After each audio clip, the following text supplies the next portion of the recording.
আয়না যদি ঝাপসা থাকে ধুলোর আস্তরণে, নিজের ছবি চেনা যায় না অস্পষ্ট সেই ক্ষণে। তেমনি মনের জানালা যদি মলিনতাতে ঘেরা, হারিয়ে ফেলি ভালো মন্দের সঠিক বিচার করা। হিংসা দ্বেষের বাষ্পে যখন দৃষ্টি ঝাপসা হয়, ভালো মানুষও মন্দ লাগে, জাগে মনে ভয়। পরিষ্কার ওই আয়না যেমন সত্য রূপটি দেখায়, নির্মল মন তেমনি সবার ভালো গুণটি শেখায়।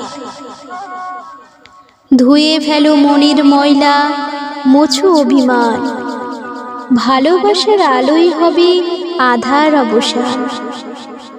মনটা যদি স্বচ্ছ রাখো ভোরের আলোর মতো, মানুষের মাঝে খুঁজে পাবে আপন মানুষ যত।